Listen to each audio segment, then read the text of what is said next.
General knowledge channel में आपका स्वागत है। आज हम 2 मई की करंट अफेयर्स यहाँ पर पढ़ेंगे। इस वीडियो में हम इम्पोर्टेंट क्वेश्चंस डिस्कस करेंगे। Where did the inauguration of waves 2025 begin? Wave 2025 का उद्घाटन कहाँ शुरू हुआ? तो ये हुआ मुंबई में। वैश्विक मीडिया और मनोरंजन महाशक्ति बनने की दिशा में भारत की बड़ी पहल है। ये मीडिया और मनोरंजन और संस्कृति से संबंधित क्षेत्र हैं। ये आयोजन Jio World Convention Centre Mumbai Maharashtra में हुआ। ये सूचना और प्रसारण मंत्रालय द्वारा भारत सरकार द्वारा आयोजित किया गया था। ये 1 से और 4 मई तक आयोजित किया जाएगा। इसमें 1 लाख से ज़्यादा पंजीकरण, 1100 से अधिक अंतर्राष्ट्रीय प्रतिभागी और 30 से प्लस प्रतियोगिताएं हैं। Recently, where was International Labour Day 2025 celebrated? हाल ही में अंतर्राष्ट्रीय मजदूर दिवस 2025 कब मनाया गया? तो ये मनाया गया 1 मई को। अंतर्राष्ट्रीय मजदूर दिवस 1 मई को विश्व भर में मनाया गया। ये दिन वैश्विक श्रम शक्तियों के प्रयासों, बलिदानों और उपलब्धियों को मान्यता देने के लिए समर्पित है। भारतीय संविधान और श्रमिक अधिकार अनुच्छेद 23 और 24 के अनुसार बंधुआ मजदूरी और बाल मजदूरी पर रोक है। अनुच्छेद 39 के तहत समान कार्य के लिए समान वेतन और अनुच्छेद 41 और 43 के तहत काम का अधिकार, सुरक्षित रोजगार और जीवन यापन के लिए योग्य वेतन। Cabinet increase the price of which crop for 2025 to 26 season? Cabinet ने 2025-26 के लिए किस फसल की कीमत बढ़ाई है? तो ये बढ़ाई है गन्ने की।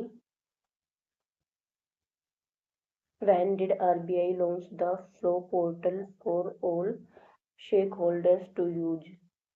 RBI ने कब से हितधारकों के लिए प्रवाह पोर्टल का उपयोग शुरू किया है? तो ये शुरू किया है 1 मई से। RBI ने 1 मई से सभी हितधारकों के लिए प्रवाह पोर्टल का उपयोग अनिवार्य किया है और ये किया गया है RBI के द्वारा। इसका उद्देश्य है नियामकीय अनुमोदनों के लिए आवेदन प्रक्रिया को सरल और डिजिटल बनाना। ये सभी विनियमित संस्थाएं जैसे बैंक, NBFCS, सहकारी संस्थाएं, PSOS, CICS पर लागू है। इसमें यूजर मैनुअल, सामान्य प्रश्न और वीडियो ट्यूटोरियल भी उपलब्ध है। इसमें 4000 लगभग आवेदन अब तक हो चुके हैं। Where is the pope conclave held? Pope conclave कहाँ आयोजित किया गया? तो ये आयोजित किया गया है वेटिकन सिटी में। तो हम देखते पहले पोप कॉन्क्लेव क्या है। तो पोप कॉन्क्लेव रोम के बिशप, जिसे हम पोप के नाम से जानते हैं, उनका चुनाव करने के लिए बुलाई गई कॉलेज ऑफ कार्डिनल की एक सभा है।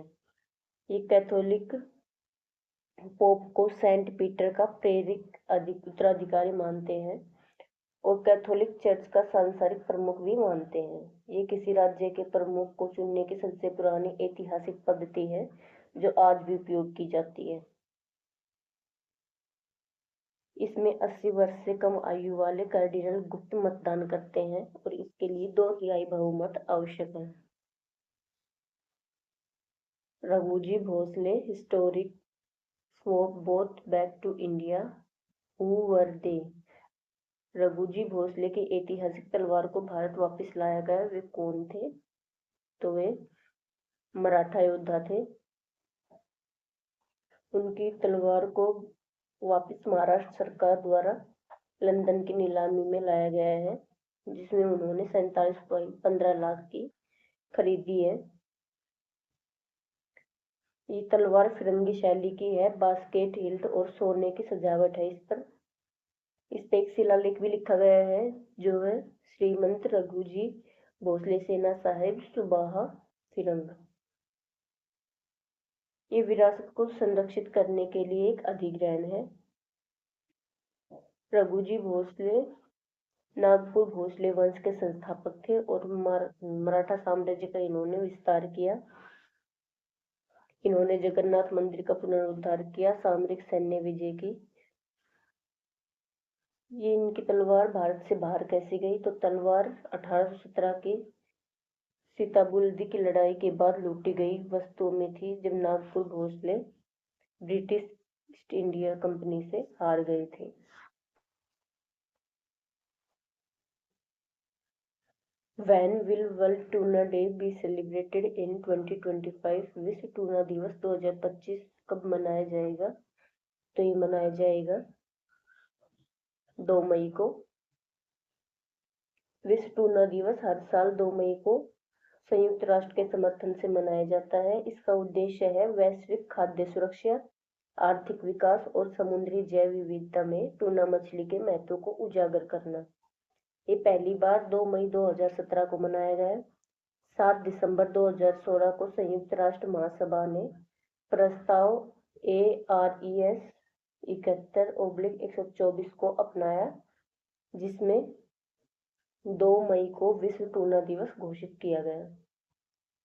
ये दिवस उन देशों और संगठनों द्वारा समर्थित है जो टूना संसाधनों में समृद्ध है, जैसे WWF, world wild fund for nature. इसमें 96 से ज़्यादा देश टूना मछली पकड़ने में शामिल है। हर साल 70 लाख मैट्रिक टन टूना और उससे संबंधित प्रजातियां पकड़ी जाती हैं। टूना की 2 दर्जन से ज़्यादा प्रजातियां होती हैं। इसमें प्रमुख प्रजातियां हैं ब्लूफिन, येलोफिन, स्किपजैक और अल्बाकोर। ब्लूफिन टूना महासागर की सबसे तेज और गर्म खून वाली मछली में गिनी जाती है। इसे समुद्र की चीता भी कहा जाता है। RBI launched how many survey for monetary policy inputs. RBI ने मौद्रिक नीति इनपुट के लिए कितने सर्वेक्षण शुरू किए, तो किए हैं 3 सर्वेक्षण शुरू किए गए हैं। मौद्रिक नीति इनपुट के लिए RBI ने 3 प्रमुख सर्वेक्षण शुरू किए हैं। इसमें पहला है IESH inflation expectation survey of household. दूसरा है UCCS अर्बन कंज्यूमर कॉन्फिडेंस सर्वे। तीसरा है RCCS रूरल कंज्यूमर कॉन्फिडेंस सर्वे। इसका उद्देश्य है घरेलू भावनात्मक डेटा से मौद्रिक नीति को समर्थन देना।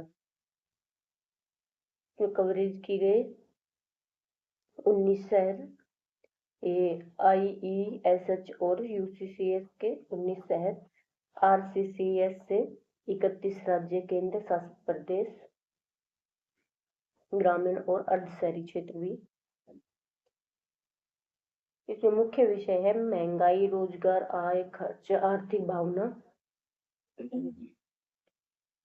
ये अगली MPC बैठक 4 से 6 जून तक होगी और ये भारतीय रिजर्व बैंक द्वारा संचालित की जाएगी। Who has been appointed as the head of National Security Board? राष्ट्रीय सुरक्षा बोर्ड का प्रमुख इसे नियुक्त किया गया है, तो ये नियुक्त किया गया है आलोक जोशी को। The list of top 10 richest families of Asia by 2025 has been released by whom? 2025 तक एशिया के टॉप 10 सबसे धनी परिवारों की सूची किसके द्वारा जारी की गई है, तो ये जारी की गई है ब्लूमबर्ग के द्वारा।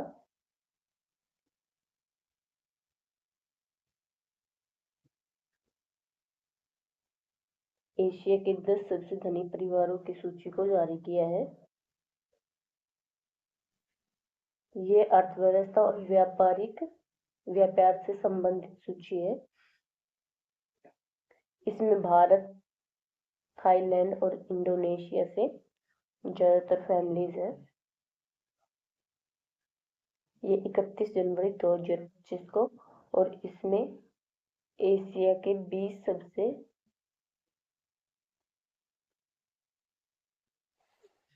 एशिया की 20 टॉप वाली सूची है, इसमें 6 परिवार भारत के भी शामिल है। ये लिस्ट देख लेते हैं एक बार। पहले नंबर पर है अंबानी, रिलायंस इंडस्ट्रीज। फिर है चिरावानोन, फिर हार्टोना, ये इंडोनेशिया से, और ये सेकंड नंबर वाले थाईलैंड से। मिस्त्री, ये भारत से। क्वाक, ये हांगकांग से। तसाई, ये ताइवान से। जिंदल, ये भारत से। फिर है युविद्या, ये थाईलैंड से। फिर बिरला, भारत से। और 10th नंबर पे है ली, दक्षिण कोरिया से। The center has approved the greenfield NH6 corridor connecting with states. केंद्र ने किन राज्यों को जोड़ने वाले ग्रीनफील्ड NH6 कॉरिडोर को मंजूरी दी है? तो ये दी है असम और मेघालय, 2 राज्यों को जोड़ने की। प्रधानमंत्री नरेंद्र मोदी की अध्यक्षता में केंद्रीय मंत्रिमंडल ने शिलोंग, जो मेघालय में है, के पास मावलिंगखुंग से सिलचर, जो असम में है, के पास पंचगांव तक 166.80 किलोमीटर लंबे ग्रीनफील्ड हाई स्पीड कॉरिडोर के निर्माण को 22,864 करोड़ की लागत से मंजूरी दी है। ये NH6 पर बनाया जाएगा और हाइब्रिड एन्युटी मोड HAM के तहत कार्यान्वित किया जाएगा।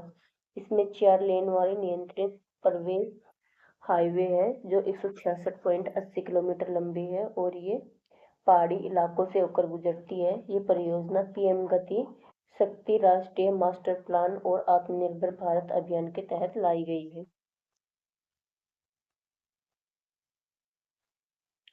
Where the men's 4x10 metre national open relay held. पुरुषों की 400 मीटर दौड़ नेशनल ओपन रिले कहाँ आयोजित की गई है? तो ये आयोजित की गई है चंडीगढ़ में। इसमें शीर्ष धावक है गुरिंदरवीर सिंह, अनिमेश कुजूर, मणिकांत होबलीधर और अमलान बोरगोहेन। ये टीम चंडीगढ़ में आयोजित द्वितीय भारतीय ओपन रिले प्रतियोगिता में भाग लेने के लिए आई। 69 सेकंड का समय लेकर इस स्पर्धा को नया रिकॉर्ड दिया है। 38.89 सेकंड का पिछला रिकॉर्ड 2010 के दिल्ली राष्ट्रमंडल खेलों में स्थापित किया गया था।